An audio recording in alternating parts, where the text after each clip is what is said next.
It's here! Oh!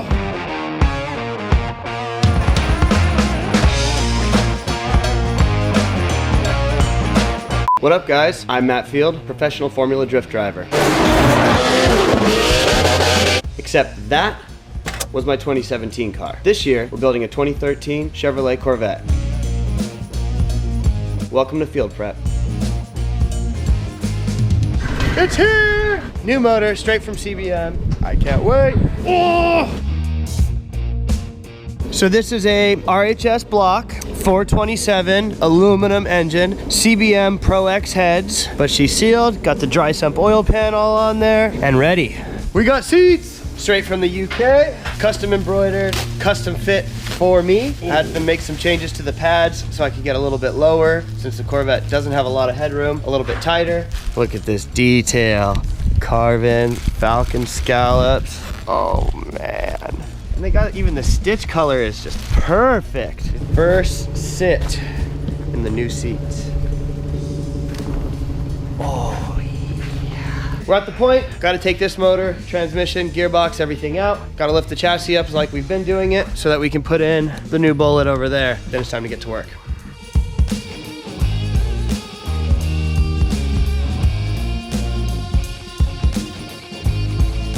Motor separated from torque tube, and what I'm doing now is going to measure the air gap between the tilt and slave and the ACT clutch. The air gap is super important in getting it right. 0.22.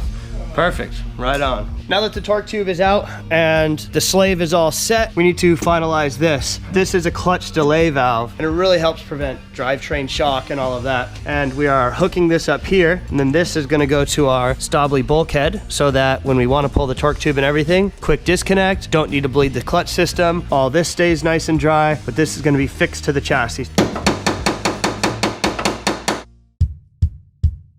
Right now, I am going to figure out how we want the fuel lines to run. This is all Earl's Ultra Pro hose. You can see that it's the convoluted style, and it's really lightweight and super flexible. Like, you wouldn't be able to do that with a normal Dash 10 hose. But I gotta figure out where I'm gonna get this all clamped up ahead of time before we put the torque tube in.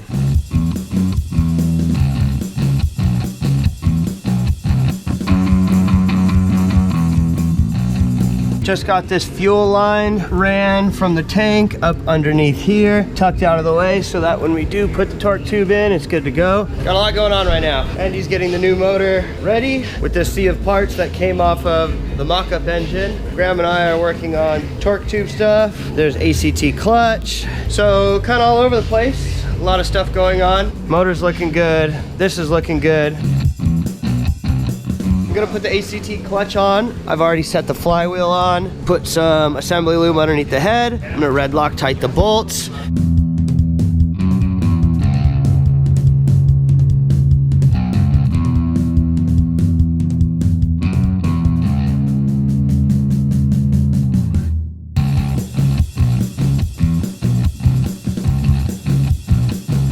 It's time to put on the bell housing. Just got it all cleaned up. Look at that thing, shiny.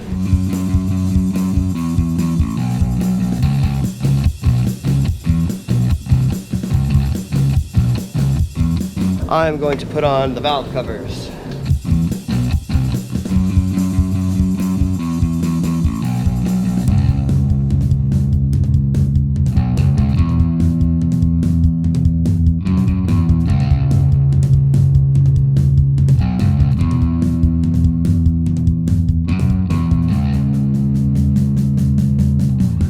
It's an unfortunate time now. I have to cover up these beautiful scalloped valve covers with the coil packs and the coil pack brackets. So these go on here all the way down to hold the coil packs. But before I do that, I have to put these bolts in, put all those on, then I can put the valve covers on, and then I can do the coil packs and everything.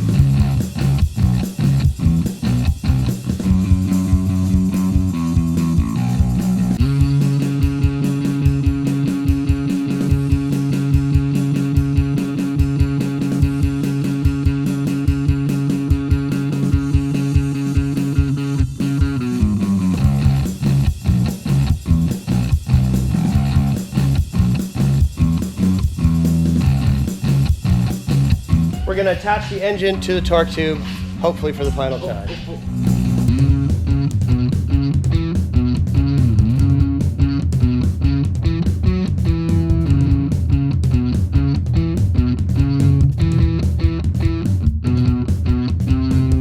Just fit up the blower. Graham is fitting up the seat. Yeah, that's pretty good. Woo! Right now, I am doing the fire suppression line. I just got this little guy bent up right here. So I'm gonna go ahead and mark it, flare it, install it, and then I have to build from the bulkhead here back to the bottle.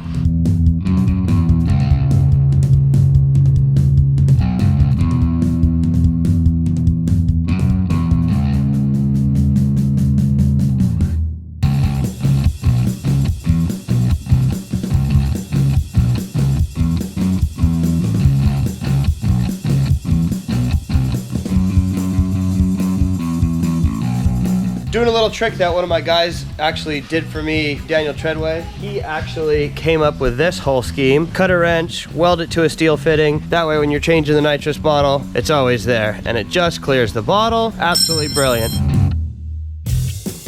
Today is the day for plumbing.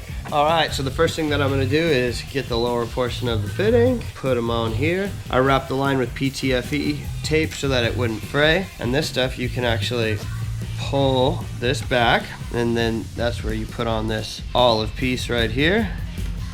I can thread it on by hand. You can use pliers if you need to. You want it to stick out about 1/16 of an inch, and then I'm gonna cut it flush. Then take off PTFE tape, scrunch it back up, boom. Then I always just use Lucas Toolbox Buddy because it's just easy to apply. Push these two halves together, and this will obviously fit inside of the Teflon, and it'll make a positive contact. All right. Go together so well too. Boom, done. So go fit this, mark the other end, do the same thing over again. What I'm gonna do is take the fitting apart. It's gonna help me figure out exactly how much length I'm going to need. I can see where the line actually needs to stop. Have a silver Sharpie, hold it here, give myself a little bit of flex room in there, and mark it where I think it needs to be. Perfect.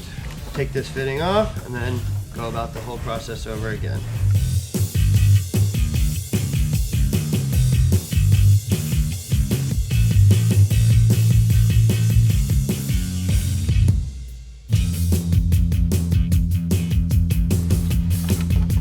Now, to only do like 50 other lines.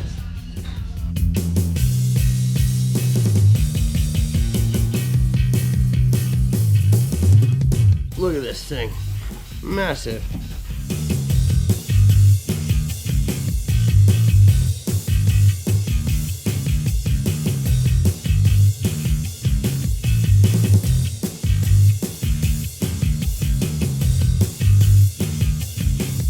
Putting the water line in the car, the first interior water line. Now that's a pretty extensive bulkhead here, what we have going on. Got cold water, hot water, steam port, you know, bleed, nitrous bottle pressure, and then this is the fire suppression system out to the fuel tank. So there's a lot of stuff going on as far as on that bulkhead, so it's pretty cool to be able to put the first water line on.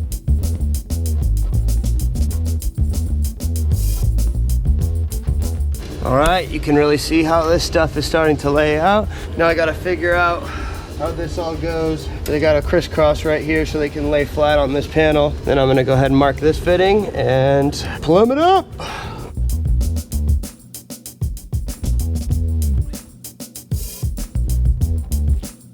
My dad's back to help.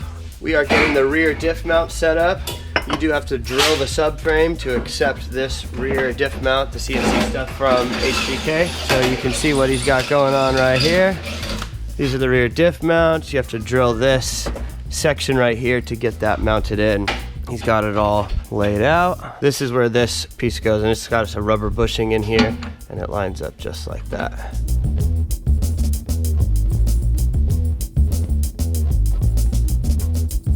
I'm building brake lines. and my dad is getting this finished up. You can see what this all kind of worked out to be, and it seems to be working out really well. So my dad is working on this side, the hole is drilled, but this is all gonna work out really well, and these pieces came out really, really good. All right, that's it for the week. Thanks for watching, and make sure you stay posted for the last few episodes. We're getting close. We're gonna be doing a sweet reveal once the car's all done. You don't wanna miss that, trust me. Let me know what you think. Be sure to hit the like and subscribe button, and I'll see you guys at Long Beach.